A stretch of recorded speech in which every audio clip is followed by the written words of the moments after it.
best sports show in Kansas City. This is Any Given Sunday on KUAW Radio, where sports come alive.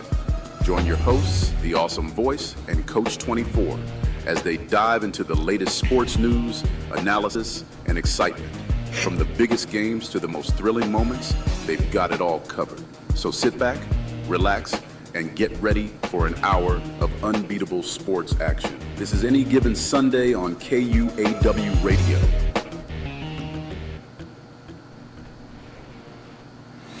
Hello, sports fans, and welcome to the Weekend Eve. In fact, this is the Central Midwest Football League Championship Weekend Eve.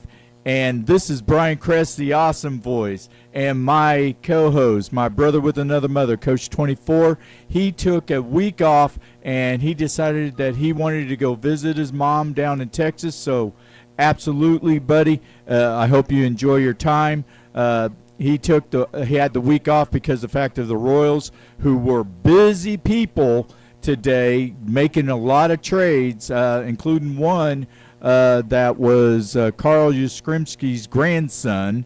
So we'll have to see about that. So whenever we get him back on the show, we will definitely talk about it. But we are talking Central Midwest Football League, and running the show behind the scenes, Mr. DJ Scatter.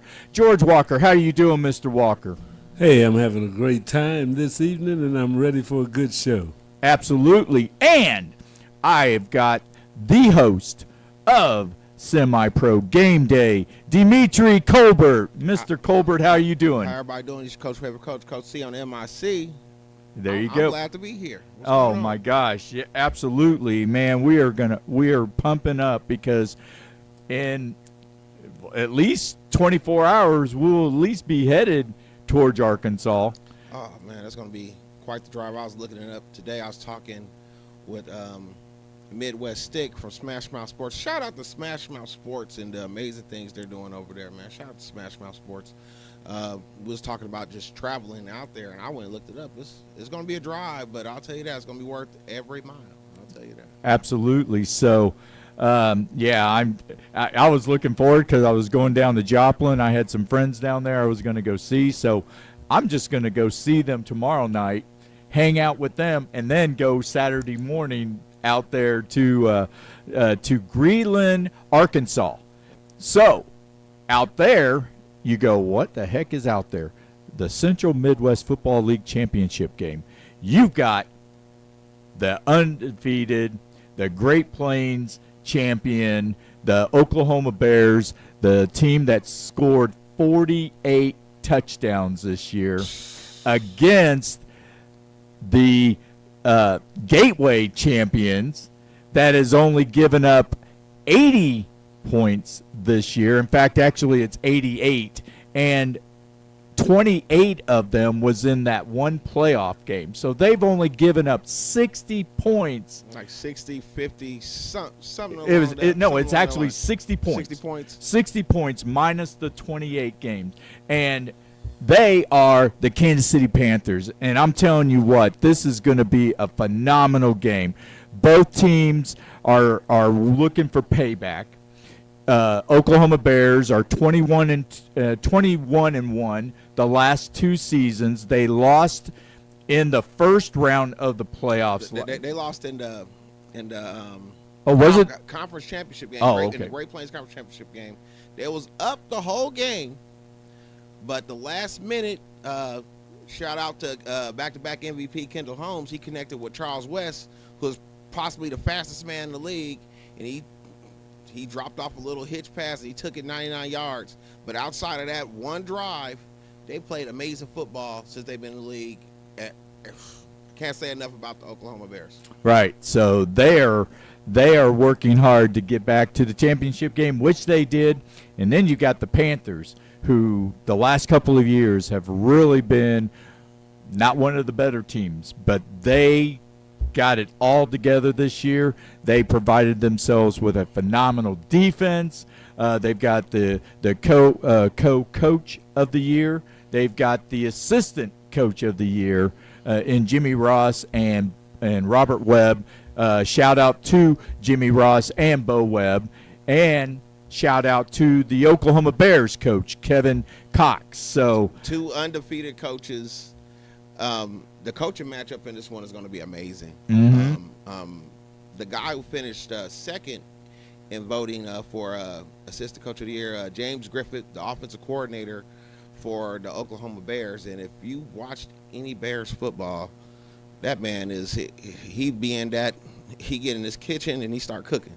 That man be cooking, and we're going to see some stuff this weekend. I can tell you that we're in for an amazing show. I can't say enough about James Griffith and that Oklahoma Bears offense. I'm telling you what, I am looking forward to it, and the fact that I get to announce it is a dream come true. Oh, we're about to go off. Oh my gosh, we are going to rock it. Now I'm telling you what, we're going to try to get some interviews. We're going to try to interview some of the players. We're going to try to interview some of the coaches. Do as much as we can. Is it 3:00 or 3:30 is the All-Star Fest? I'm not sure I'm not sure what's going on with that. I believe that starts at 3:30. The All-Star Skills Competition.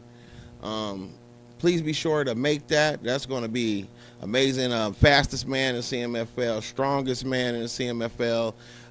Coach London and Coach Wayne Hall, who is our gracious host down there in Greenland, Arkansas, down in Springdale, Arkansas. He's hosting this whole event, and they got some great things planned down there. So please be sure to tune into that. Absolutely, man. I'm just so stoked. I'm just, man, I'm telling you what, during the season, it's like, okay, the championship game. Okay, yeah, I get to announce it. Now it's here. And now you see the 2 teams, and you just go, oh, my gosh. No, because this is what you want. I mean, it doesn't get, football-wise, it doesn't get any more sexier than this. You know what I'm saying? It doesn't. I mean, 2 undefeated teams. Both have had amazing seasons. Yep. And, this is what you want. 2 classy organizations, they're about to get after it. And so I hope all you guys tune in. Kickoff at 7 o'clock. On semi-pro game day. Please be sure to tune in. Give me a like, follow, and a share. When you pop in, say hi in the chat to me. Don't be cussing in my chat now. I don't play that. But outside of that, keep it clean. Keep it clean because we got grandmothers, parents, relatives, and we trying to keep a certain image around here. So with that being said, but I want y'all to come and have fun. Act up in the chat. If it's real funny, I'll highlight it during the game. But we're in for a great week of football, man. Oh man, I'm telling you what, it's gonna be amazing. And the sad thing of it is, there's got to be one loser because you can't give them both. You can't give them participation trophies. No. One of them is going to get the ring, and one of them is going to get the ugly bridesmaid. Now, what's interesting about this game is, I'm kind of historian around here, and so both of these groups, okay, so let's start with the Panthers, okay. I got a few guys who played in the MRFL title game for the last 2 years on this team. Came up a little short against the St. Joe Bucks, okay, so that's a little bit of hunger there. You got some of the guys from the Titans who played with the Titans last year. After the Julius Sebastiano injury, it just kind of went downhill from there. Came up a little short, you know what I'm saying. Bulldogs had their struggle. Was that in 2022? They was in their championship against the St. Paul Pioneers. Came up a little short there. So we got a lot of guys who are hungry on the Panthers. On the Bears, 2 years ago, not all of them, but there's a group. There's a group of guys on that team, the core nucleus, who played for the Tulsa Gators. And they was up and came out, was it a 2022 CMFL title game out in St. Louis. Shout out to the Missouri Cyclones, by the way. Wonderful, amazing organization, hosted a great event there. And so they was up 23-6 going into the fourth quarter. And Kendall Holmes started doing Kendall Holmes things. And they came back and they lost. And they lost by 2 or 3 points, something like that. And on that comeback. So that happened there. And like I mentioned earlier, last year, they was killing everybody. When they went, all that same nucleus went over to the Bears. They was killing everybody. Then they, Kendall Holmes again. And so now both of these teams have a great opportunity to finally allow these guys to get over the hump. Yep. They have a great opportunity to get over the hump, and it really is going to just come down to who wants it more. Yep. Who wants it more? Who wants it more? Whose elephant is on their back that they're going to throw off? They're both. There's some demons that needs to be slayed this Saturday, and we're going to see who wants it more. Yep, absolutely. So, so we will talk a little bit more about this, but we're going to get into your voting for your Coach of the Year and stuff like that. Oh, once again, thank you to everybody who participated in the 2025 CMFL Awards. It was great. I'm not going to lie. It was, some people, you can't make everybody happy, but we're not in this to make everybody happy. No. We're trying to just tell it like it is and get an opinion amongst who's who in the league. That's the media as well as the head coaches in the league. And, the last previous 2 years we've done it. We just had a first team, offensive player of the year, defensive player of the year, MVP. Last year we added the offensive rookie, defensive rookie. This year we added assistant coach, added lineman of the year, special teams player of the year. And so we was able to, I did a count on that. We was able to recognize, if you count up everybody, 175, 178 people all together, recognize that in a league of almost over 800, almost 900 guys. Was able to recognize 175 guys, and that was huge. Right. And I'm happy for all the guys who made the first team, second team honorable mention, as well as our award winners. And I personally, I'm happy with the result of everything. Few people are not gonna be happy, but it is what it is. Do better next year. Well, and here's the other thing. If you didn't vote and you complained about it, then next year, vote. Next year, like I said, this is going to be the process next year. So, like, if we do it right, all the head coaches will participate. All the members of media would participate, and we'll be able to get even better look of the what's what and the who's who within this league. Yep, absolutely. So saying this, we got the coaches of the year, we got co-coaches of the year, we got Jimmy Ross, we got Kevin Cox. I mean, you can't argue that. Yeah. No, with these two. So with these two, these were where the votes got split. You got one coach. Let's start with Kevin Cox. Kevin Cox has done an amazing job out there. He's only lost one game since he's been in the league, and I got to see it firsthand what all this man does. This man moves mountains for his program. I can't say enough about Kevin Cox as a man, as a person, as a coach.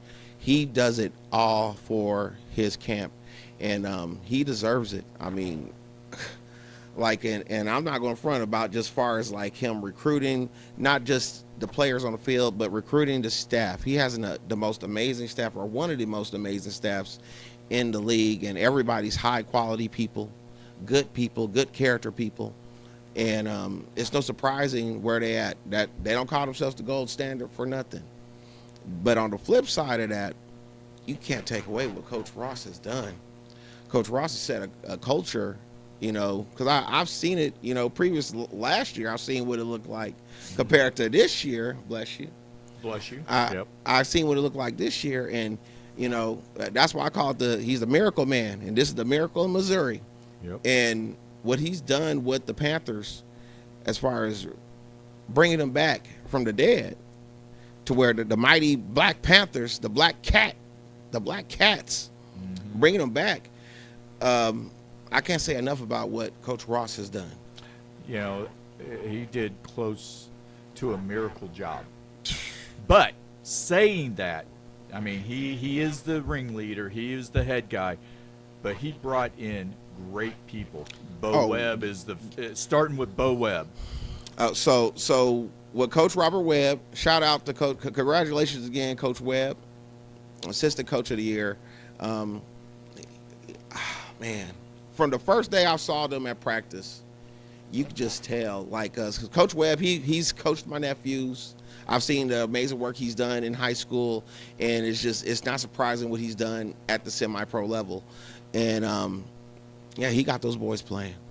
He got those boys playing. He got those boys believing, and that's what you want from your coach. You want good leadership, and like and not just Coach Webb, but Coach Jay Robinson. Coach Jay Robinson has done an amazing job. He doesn't get the credit that he deserves as far as helping put a lot of this together and bringing some of these guys into the fold. And he's another one of the coaches who was nominated for Coach of the Year. I saw his name as well. He was nominated a few times. It came up a little short in the voting, but he was there amongst the elite assistant coaches in this league. Absolutely. And, he's a rookie coach. So you would think rookie coach coming in, you're trying to learn the system. You get your bumps and bruises. But, man, it was like a clean transition from playing the game to coaching. I'll say this. He has, like, all the conversations I had with Coach Robinson. Coach Robinson got an amazing football mind, amazing football IQ. He's a leader. He knows what the guys are going through because he's literally been there. He's been in the game for, I want to say, he played it for like over 15. I want to say 20 years because Coach Robinson has a few. He's no spring chicken. Nope. Even though he looks super young, and when you see him, but he has a lot of experience, a lot of knowledge to give, and he's just getting started. He's going to be one of the greats when it's all said and done. When it's all you got to think about it, for this to be his first year. Yep. Chef's kiss. Yep, absolutely, man. Shout out to him. So, but saying that, so we've got these players of the year. We got the first team. So I just wrote down all the first team. All right. So you've got the offensive player of the year, which is Justice Pedrero. Yeah. Oh my gosh, I'm telling you what. The Panthers, the Black Cats, shut him down in the first half. But even them, they struggled. They gave up 3 touchdowns in the second half that caused them to be tied. They gave ECMO an opportunity, and it was all because of Pedrero. Look, I can't say enough about Justice. That's why I have the hashtag and Justice We Trust. So, like, the first time they played, you remember the first game, that 37-0 game? Mm-hmm. I mean, it was all over him. But the second game, he came. After that game, I'm just going to be honest with you, after that Panthers game, he went on a tear. He was just tearing everybody up. With the exception of maybe that Falcons game, he tore everybody up. He's the leading rusher in the league. And you have to just respect what he has accomplished this season. Yeah. I'm not going to say he did it with no help because he got some good guys he plays with, you know what I'm saying? But compared to some of these other teams, this man is just a complete workhorse. And, like, after watching that game, that playoff game versus the Panthers, like, you can't say enough about Justice Pedrero. Mm-hmm. Best running back in the league, bar none. If he was to play for some of these other teams, he's going for 2 racks on the ground. Mm-hmm. Easy. Easy. Absolutely. So when I watched that game and, I was seeing the Panthers, they seemed to coast into a lead. And then all of a sudden he kicked it into another gear. And even when he wasn't running the ball, it helped the quarterback, and I can't remember his name offhand. Tony Pisoni. Oh, Pisoni. Tony Pisoni. Don't want to interrupt you, but Tony Pisoni, he does not get his credit, but that is one of the best. To me, I think he's like a top 4, top 3 type of quarterback in this league. And there's only so many guys that's better than him. You know what I'm saying? But, yeah. No, absolutely. No. And I appreciate you saying that. Now, saying that, he would just, oh my gosh, fake the handoff to Pedrero. And then he would either throw a pass or he would run. Mm-hmm. He was Patrick Mahomes because I'm telling you what, it seemed like every time he ran, he got just enough for a first down and kept the chains moving, kept the clock running, everything. And I was just like, wow, So, and then they'd hand it back up to Justice. So, and I mean, I was just The like, cold thing about Tony is Tony's going to go and light you up on offense, turn around, to put on his gloves, and go and lock you up on defense. He's like a stud defender, too. A stud defender. He played defensive back in college. Amazing football IQ. I can't say enough about Tony Pisoni. Tony Pisoni is cold. He is cold. If you haven't seen Tony Pisoni play, I want you to go on YouTube and go look up ECMO Eagles versus the Kansas City Panthers, and you tell me. You tell me, because men lie, women lie, but the tape do not. And that tape was not lying. Tony Pisoni's a baller. Yep, absolutely. So I'm telling, and it was play action. That's what I was trying to say. But yeah, so saying that, wow, you look at, and Coach Cox said, "Sorry, I'm just seeing this." So shout out to Coach Cox. Hey, Coach Cox, if you're seeing this and you can get in, call 816-599-6893 is the phone number. So if you do want to call in and chat for a little bit, we'll do an interview with you. So absolutely. But ECMO is got to be one of the teams next year that is going to be a favorite. If they so if they shore up some things defensively, because like the defense kind of hit and miss, but they shore up some things defensively, I think they can make just as much noise as anybody in this league. That offense is for real. They got some guys over there along with Justice Pedrino and Tony Pisoni. They got another guy, Thomas Mack. Thomas Mack is, he's a all-purpose guy, stud, just stud. But they got some great players over there. They got a tight end.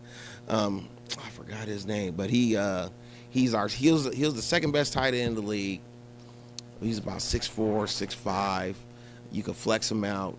You can do all types of things, and he's not afraid to put his hand down in the dirt and get dirty in the run game. So they got some pieces out there. And yep. Just add a couple more. Yeah. You could be seeing a totally different championship game. So parity's real in this league. I'll say that. The parity is real. Absolutely. So so we got him as the number one. So Malcolm Johnson, and this was 2 weeks ago, the Falcons and the Panthers. And I'm telling you what, him and that quarterback, and I can't think of his name. DeAndre Jones. There you go. DeAndre Jones. Both of them were first team all CMFL. DeAndre Jones was our first team all purpose guy, and he was just you hold your breath when he start moving. And they keep saying, "Oh, well, we don't have a quarterback." I think the Falcons do have a quarterback. Oh yeah. They need to build around Jones, get him some protection. Get him some work in the offseason. And I think because he has something that you don't teach. He has something you don't teach, and that was the main reason why they was in that game. I wish he could have got Johnson the ball more, and Johnson, he sustained an injury during that game, said he hurt his finger or something like that, I believe. And but those two together, sky's the limit for those guys. When I was watching him, I was like, wow. And I'm going old school, which I can't believe I'm saying this as old school, but Michael Vick. That's not out of the realm of possibility. That's what it looked like. For me, 99 doesn't seem that long ago. It doesn't seem like it just happened. It doesn't seem like it just happened. Like, I'm sorry, I was in high school around that time, so it seemed like it just happened. But it's just like, these youngsters don't know. But if you know about Michael Vick, turn on that Falcons game. And you'll see number 4, Jones, and Jones is cold, man. I can't say enough about him. He is cold. I'll tell you what, it was like you just could not stop him, and I was just like, my God, get him! Why, No, they wasn't. They wasn't. And then he was throwing some great passes. So yeah, absolutely. But I'm telling you what, man, I am. We're at the end of the season, but man, I am looking forward to next season. Yeah, next season's about to go crazy. Seeing some of this stuff, and I'm glad we got a chance to really go and highlight a lot of the players across the league. We've had excellent media coverage. Shout out to ECMO Eagles Media. Shout out to Chris Dotson. These are people who really helped with the media this year, and as far as getting our players seen all across. And we have some dudes in this league. There are some dudes, and 2026 is CMFL about to go crazy. Right, absolutely. So you got your first team. You got Austin White, the running back for the Bucks. Oh, Austin White. So Austin White last year, that was the 2024 MRFL MVP, and Austin White was a corner and a receiver last year. He was like Travis Hunter and all this and that. I guess Bucks, they need to get a spark on offense. So they told me, oh, well, we moved Austin over to running back. I'm like, y'all move Austin to running back. Running back because I think it happened the night of was coming back from Oklahoma, or I believe it was coming back from Oklahoma, and they blew out the Skyhawks, who was a very good football team. I was surprised by that score, very surprised by that score. And it's like Austin went off. I'm like, okay. And so when I get to go out there and see it, when they played against the Bears for the second time, he went for 100 yards against the Bears, and I don't think nobody did that to the Bears this year. I don't think nobody went for 100 yards versus the Bears, at least not one person. Maybe as a team, the Crusaders ran the ball pretty well against the Bears as a team.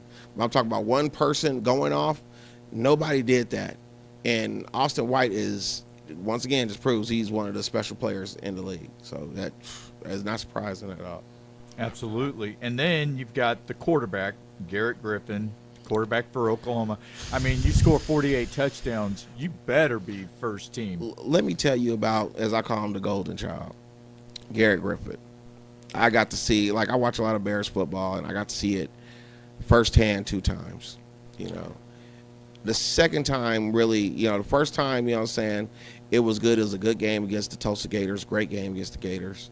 I believe he threw, 1 or 2 touchdowns that game, and they got out of there, The second game they played, that we covered them on Semi-Pro Game Day, where they played against the Bucks, he went for 4 touchdowns. 4 touchdowns, threw for almost 376 yards. They didn't have no running game that day. They ran for probably 30, 40 yards that day. They didn't have no running game that day.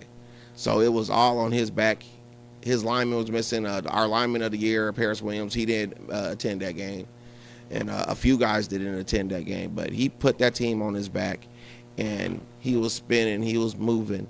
I mean, there's some great quarterbacks in the league, but he's the quarterback of this league, and I'm glad this year he's finally been able to receive his roses, because he's been playing amazing since I've been covering the CMFL. He's been nothing but amazing. Great person on and off the field. A true leader. And, he throws such a pretty ball. He just, Garrett Griffin, man. Shout out to Garrett Griffin, man. Straight baller. Absolutely. So, and then you got Daniel Knighton, the wide receiver. Now this is where so Daniel Knighton finished second in MVP voting. I thought it was all but done, personally, as far as You just thought Justice was a runaway. No, I thought Daniel Knighton was going to win the MVP personally. Oh, wow. That's what I thought, because that was because I asked a question to the league in the middle of the year, who was going to win the MVP, and I was just under the understanding that Knighton, and I've seen it with my own eyes, he's going to line up. Daniel Knighton's about my age. Daniel Knighton's probably about 39. He's either 39 or 40, one or the other. Older guy. But you watch him play, you wouldn't even know it. He's running past people, mossing people, catching people. He's doing it all against double coverage. He's going to kill you on offense. Don't kick that man the ball. You kick him the ball, he's going to house it at any time. I remember when we went to go cover the Gators game, we come back from halftime. I'm coming down the stairs. They do a kickoff. We're coming back from halftime. All is that. All I know is that he's down there in the end zone, shaking his tail. So it's just like he's lightning in the vital. And this year I thought he was going to get it, but it's like I said, the voters going to vote what they're going to vote, and it is what it is. But Daniel Knighton is you're going to see this weekend. I hope the boys know. Well, then if you go down for halftime and you go get your hot dog and your soda, you better do it quickly. You better do it quick. Yeah, you better leave early and get there early. Absolutely. So, and then we got Dylan Chin, who was the MVP and Rookie of the Year. So let me tell you about this kid, Dylan Chin. the 2025 CMFL MVP, and Offensive Rookie of the Year. He just, man, I can't say enough about this young man. If you see it in person, this is the only player I've seen this year where this goes for everybody. Only Justice had this kind of effect on his team. If he doesn't get off, his team is not going to have a chance in the game. And he literally put the Gators on his back this year, making great plays. He's a factor in the run game. I haven't seen a receiver block like that. He's doing it against double, triple coverage, and when he catch the ball, he's having to throw off 2 or 3 guys every time. I think he has some of the most explosive plays in the league. He had a few plays, I want to say more than 5, I want to say almost 10 plays of more than 50 yards this season alone. He went for over 1,000 yards, 11 touchdowns this year. And the game I covered against, like I said, the nail in the coffin for, at least for me, because I'm not even going to front, that's who I voted first, Dylan Chin. And a lot of people, I can't speak for all the other voters. I can only speak for myself, but I'm pretty sure they saw the same thing I saw. I did the game against the Tulsa Gators and the Crusaders, and the Crusaders came out kicking their butt. It's 20-0. It started raining, and he just took over the game the second half. He had a few completions. He had this catch over all-league corner Trey Rucker, who was our defensive rookie of the year. He had a catch, head topped him. Then in the fourth quarter, he caught a little screen pass and took it like about 80 yards because they was like on their 15, 10-yard line. He took this pass across the field, breaking tackles, cutting across the field, and put them in position. The turf monster grabbed him at the end. Oh, no. He was going to score, but that turf monster said, "Come here, son." and so he fell maybe the 3 or the 2 yard line. But man, that play right there was probably the play of the year right there, considering everything that was on the line. The last 2 years, the defending champion Joplin Crusaders, nobody's beat that team. Nobody. If we're talking about feathers in the cap, come playoff time, nobody has beat that football team. Everybody has wet the bed against them. That's everybody across the league. The Gators? Not the Gators. Cyclones. They beat the Cyclones. Who else they've beaten? The Crusaders have beaten everybody. So for them to beat the Crusaders, how they beat them, that was huge at least to me. Right. And I'm pretty sure other people, I would assume that other people feel the same way I felt. And that kind of all but sealed it to me. He didn't miss no games. Very humble. We don't hear too much from him. I mean, they all talk spicy in that Midwest football group, but it is what it is. They're young men. But great kid, humble kid, hard worker, and very talented. He shouldn't be playing in this league next year. He needs to be in college, or he needs to be somewhere, but he shouldn't be playing this league next year, in my opinion. Absolutely. So Dimitri Colbert from Semi-Pro Game Day, Coach C. We're going to take a quick break, and then when we get back, we're going to get back into it. We'll try to go a little bit faster because we would be here for 3 hours if we talk about because they all deserve all the props, but we just have a 1 hour show, so we can't get everybody that much props. So with that, we're going to take a quick break, and then we will be back on Any Given Sunday on KUAW. Oh.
All right, we're back for the second half of Any Given Sunday on KUAW.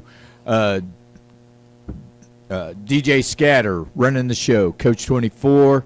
I am the awesome voice, and I'm here with Dimitri Colbert, Coach C, Game Pro Game Day, and he's going to start marketing that stuff, and you need to get one.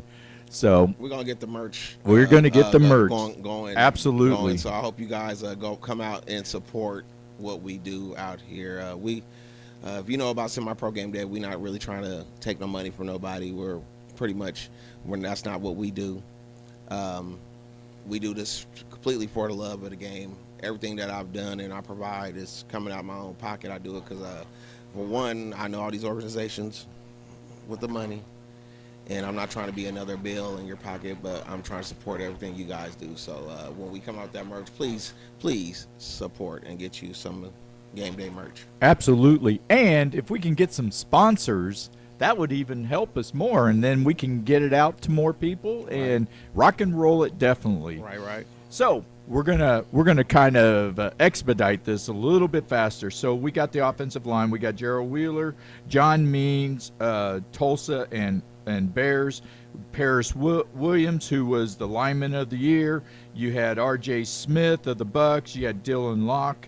That was is that the tight end? That's the tight end from the Bears. Okay. Oh, and then you had Kadarius Wright from the Panthers. And he was on my show last month. Maybe it was the end of June or something. Well, yeah, it was last month because we're in July. So, but I had a question for you.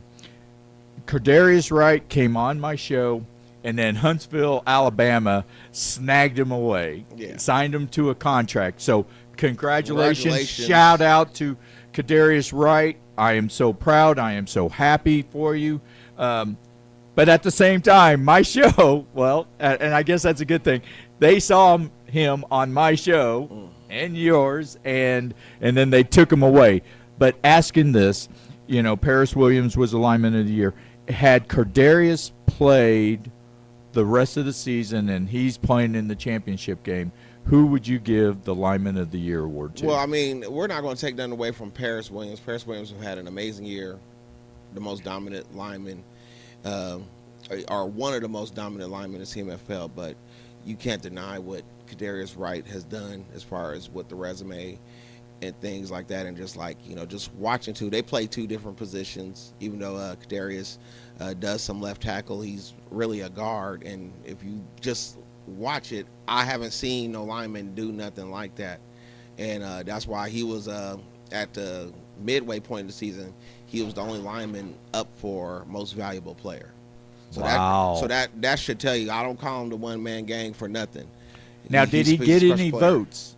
For what? For MVP and Player of the Year. Well, he wasn't up there for MVP, but he was right there with Paris Williams as far as for offensive lineman, just lineman of the year. And as far as his all-league status, I want to say he finished second or third. It was Paris Williams, John Means, and Kadarius were the top vote getters for offensive line for the all-league voters. So he's highly respected across the league. So. Yeah, I can't say enough about Kadarius Wright. I still haven't. Nobody's doing it like as violent as he's playing. Nobody's doing it like that. Yeah, absolutely. And I want to shout out to Paris Williams for being the lineman of the year. Paris Williams. So, yeah. You'll see this weekend. Yep, we will, definitely. So we've got the special teams. We got the offensive. We got DeAndre Jones from the Falcons. We have Spencer Howard of the defense. And then we had David Goodson. We're going to have the two best kickers in the in this league. game. The two best, James McMullen from the Panthers, and our special teams player, 2025 CMFL Special Teams Player of the Year, David Goodson, is the kicker / punter for the Oklahoma Bears, and he's more than just a kicker. I need y'all to he's a real legitimate weapon. He's not going to miss when he comes out there for field goals. I mean, if you're going to look up his scoring, he's probably top 5, top 3 in the league in scoring this year. And then, so he's going to score on you. Then he's going to punt the ball super deep to where their defense always has excellent field position. And then when you're not thinking about it at all, he's going to onside kick you, and he's going to recover it himself, getting a turnover or a recovery, pretty much giving his offense another possession. Nobody's doing that. I think if y'all watch David Goodson, and people thought I was like, is Coach C, he's been sipping on the wine, sipping on the Hennessy, when I said David Goodson should be considered for most valuable player in the league. And nobody's doing it like that. Nobody has that effect on the game like David Goodson. I can't say enough. And seeing it multiple times in person, I cannot stress it. David Goodson is the GOAT. Absolutely. So, I mean, I've seen McMullen, and his kicking, and Goodson was actually better. So, I mean, but you got to, sometimes you just got to say, man. So cool story about James. When he was with the Knights last year, the first time I saw him, he won player of the game because he's going to go out there, he's going to make field goals. Then he's going to come out there and play defense. He's going to play defensive line, and he's not no slouch on the defensive line. Right. And then in the MRFL semifinal, I watched him make key play after key field goal after field goal. He kicked the game-winning field goal in an overtime game versus the Kansas City Bulldogs, and it was nice. Absolutely. So continue on. So we got the special teams of the year. We got the MVP. TJ Austin, the linebacker, was the defensive player of the year. Stud. Just a stud. If you watch the Joplin Crusaders, they have some offensive issues. That's why they ran the ball a little bit more this year. And that kind of, you just got to just watch the game. But on the other side of the ball, TJ Austin, number 27, he was everywhere, omnipresent. Sacks, big hits. He did everything he asked, and he was the identity of the Joplin Crusaders this past year. Absolutely. So then you got the spirit of sportsmanship. You got it to Julian Hollins. So I can't say enough about Julian Hollins. He's a true leader of men, both on and off the field. I've been watching him for the last few years. Highly respected across the league. I've watched him diffuse a lot of situations on the field where could have gotten ugly. I think about when we watched him play against the Bucks, and it was a little chippy, a little spicy between those two teams, but he went and neutralized all of it. And it takes a player that people respect and that people gravitate towards to accomplish things like that. And like Julian Hollins is just a true man amongst men, and he's a great example to how all of our players in this league, our players across the country, how you should be and carry yourself as a man. So that's why Julian Hollins won that award. Absolutely. So with that, we are going to the first team. We got the defensive lineman. We got Andy Navarro from the Bears. Andy Navarro, you're going to see this weekend. I ain't going to say he has work cut out for him, but I've watched him do it against everybody. Andy Navarro will come out and hit you in the mouth. Hard worker. He has one of those high motor players. He can play inside. He can play outside. Andy Navarro is a beast.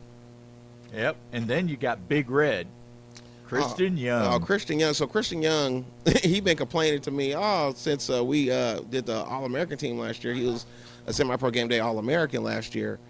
And after having an amazing year with the Knights, he went and followed it up with a first-team nomination, first-team All-CMFL year, and being a part of a rotation. And he does it all. High football IQ, can play the run, can play the pass. He just makes plays. He's one of those people where it's just like he's always in the right place at the right time. He's going to make a play. I think he had like an interception. He had like a blocked kick this year.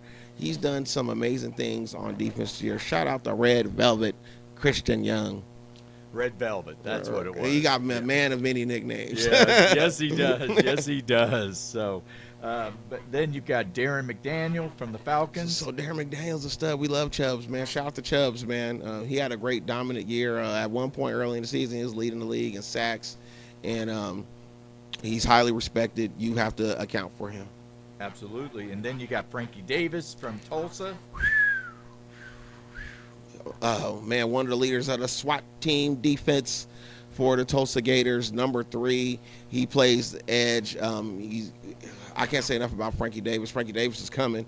As a matter of fact, you look in the semi-pro game day intro, that's the guy who's sacking Keontae Green. They was on Keontae that day. Keontae was making plays, but he was running for his life, and Frankie Davis is one of the reasons why he was. Absolutely. And then you got Shaq Menace from Joplin. Now, Shaq Menace, I'm not even going to front. This was my personal vote for Defensive Player of the Year. My personal vote. If you watch Joplin Crusaders football, number 26, he's going to line up on the edge. He might stand up. He does it all. He will sack you. He will tackle for loss you. He going to beat up your offensive tackle. He going to have your quarterback scared. He might pee on himself, wet the bed. He going to drop back. He going to get an interception. He does it all, and he'll do all this, that, and take your girlfriend or your mama out afterwards. Shaq Menace is a baller. I cannot stress that, and I think I hope he comes back next year. He was talking about retiring, but if he comes back next year, yeah. Oh, man. That's the dude, 26 from the Crusaders. That ain't what you want. I can tell you that. Oh, wow. So now we go to the linebackers, and we've got Tenacious Purefoy. Tenacious, he's been putting in work for the last 3 years. I've been watching him a lot the last 3 years. He was, like I said, in the conversation for Defensive Player of the Year. Great player, high motor. He does it all. He plays inside. He play on the edge. Great in pass coverage. He's soft-spoken, but he carries a big stick. You know, one of those kind of guys that you really want on your team. I can't say enough about Tenacious Purefoy. He's just a stud, and he had an amazing year this season. Yep. Shout out to him because he did have a tryout with the St. Yeah. Joseph Goats, Yeah. which is the arena team that is owned by Christian Okoye and several other teammates of his when he played football. So, and the commissioner of that league is Tim Brown. Tim Brown. And actually, I met him a couple of years ago. I got a picture. I'm jealous. with him. Yeah, I'll make sure I bring that picture out and show you. You're going to have to pull that out for us one time. Absolutely. And then you got T.J. Austin, who was the Defensive Player of the Year. And then you got Austin Romine. So Austin was the leading tackler for the Bears, and the Bears got probably about 5 linebackers. They got some really good linebackers. That's probably the best linebacking core in the league right there. But Austin was the leading tackler for the Bears. Just very, very just workmanlike, makes great plays, great in pass coverage, plays sideline to sideline. He's just a throwback. And we get to see him this weekend. Be sure to tune in, 7 p.m., semi-pro game day, to watch Austin. Absolutely. He's about to get off. Absolutely. Now we're going to the DBs. So we've got safety, B.J. Richard from Joplin. So B.J. Richard had 12 interceptions this year. He was among the league leaders in interceptions this year. Back-to-back All-CMFL, I believe he was All-CMFL last year. Moved over to the Joplin Crusaders, and that's another reason that Crusader defense was legit. It was very legit. It was top 2. You could make the argument that was the best. You could legitimately make the argument that was the best defense in the league, considering who they played against. And B.J. Richard was a big reason why for that. And then we got Jaleel Ward from Tulsa. So Jaleel Ward, this guy right here received a lot of votes from everywhere, all-purpose cornerback. He played cornerback this year. Last year, he was a receiver last year. And so he has incredible ball skills. He just gets after it. He's just a dog. I've got the pleasure of seeing it a few times in person this year along. And, yeah, I can't say enough about Jaleel Ward. Jaleel Ward's a dude. Absolutely. And then you got D. Neighbors. Actually, it's Darren Neighbors. Darren Jr. Neighbors, but we call him D. D has had an outstanding year, and he is highly respected amongst the league. Talking to coaches and members of media and all this and that, they kept bringing him up. Like number 7 from the Panthers, the kid from the Panthers. It was like, you talking about D? D, like I said, you watch Panthers football. Me personally, I'm watching the line because I know that they're going to take care of business back there. We're spoiled with that secondary. D is a big part of that.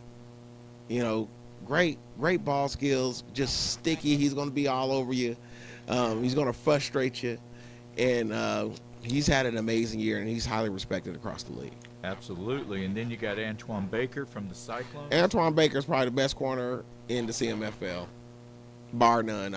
I'm just, you look at the body of work, he's always covered the number one. Done great work. He moved over to the Missouri Cyclones from the Joplin Crusaders this year.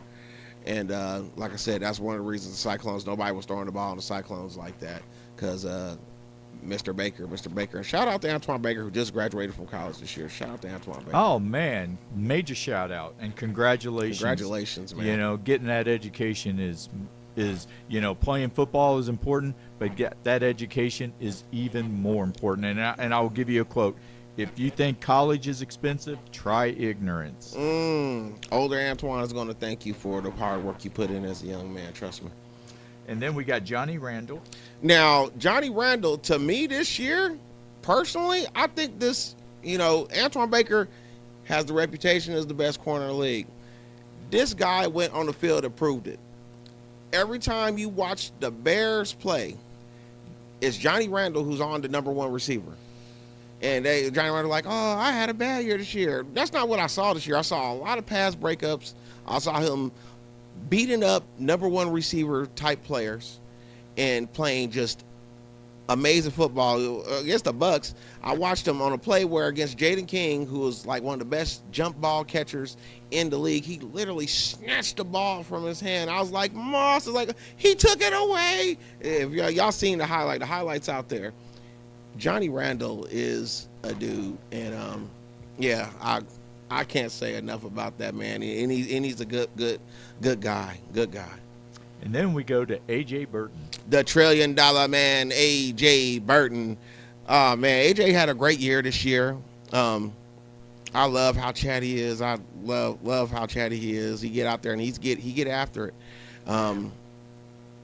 With A.J., they kind of stayed away from him, and he plays with another safety who was he was on the second team, Tyrese Douglas, who, they got a good duo back there. And along with number 2, Topaz Linton, who is, along with DeMonte Pearson, is one of the hardest hitting safeties in the league. It's those two. We got to see some hitters this weekend, people. But A.J. Burton is just a baller, man. He's just a baller. Well, and speaking of him, DeMonte Pearson. So DeMonte Pearson has had, to me, he's been in the conversation for the Defensive Player of the Year since the beginning of the season. Probably the heart and soul of that defense, if we're being honest. Right. He's a leader of men. He's very meticulous about what he wants to see out there. He's going to get you lined up. And he's not the biggest guy. But he, by his play, he's at least 6'4", 260, and he's gonna lay a wallop on you, and he's gonna take somebody's soul this weekend. I'll say that. Watch out for the blue machine. Well, he took DeAndre Jones's soul. Literally, and oh boy, yeah. DeMonte Pearson though, he just had an amazing year this year, and like I said, I'm happy for him, considering a lot of things. I know DeMonte, he's a good guy, and he's been through some things, but I'm happy that he has this year, for real. Absolutely. And last but not least, Rico Singleton Jr. Rico Suave. Just you wouldn't know it, but this guy's one of the most athletic guys in the league. Great ball skills. Had that Falcon defense playing this whole year, and it's because of guys like Rico. He actually won Central Section Player of the Week. One of these weeks, he had probably 3 or 4 interceptions, something like that. Ran some back, had a touchdown on offense. Rico Singleton is a dude. Shout out to Rico Singleton and the St. Louis Falcons. Shout out to the Falcons. Absolutely, and that will cover the first team. Now, if we did the second team, it would take us. We're gonna be here. We're gonna be here all night. The extended version. I'm telling you what. We would be talking just like Bob Kendrick would. So I'm telling you. So, saying this, without predicting a winner of this game, how do you see the game? So,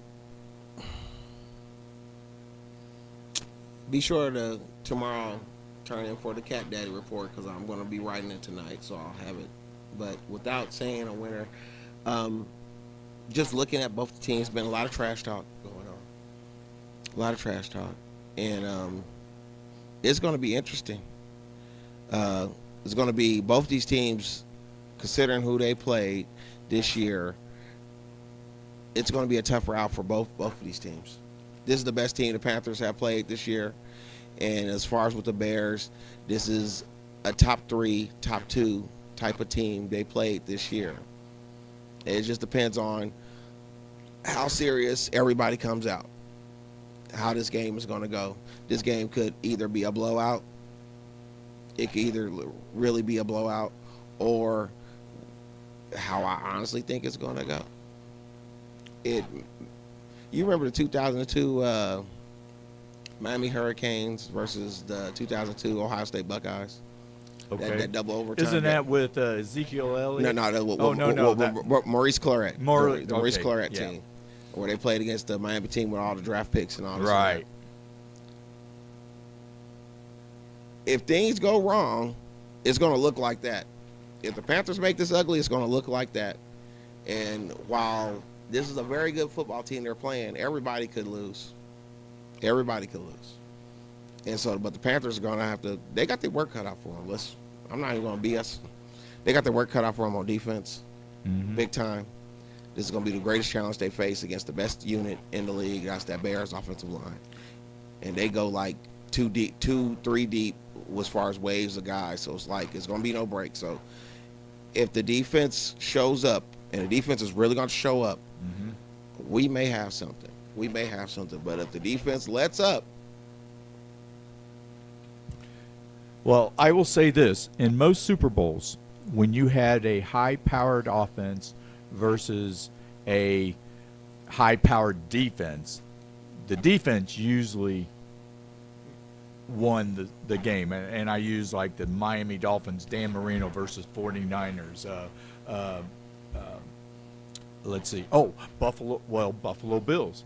Buffalo Bills, all 4 Super Bowls. They were the most explosive offense over Washington, New York Giants, and Dallas twice. Yeah.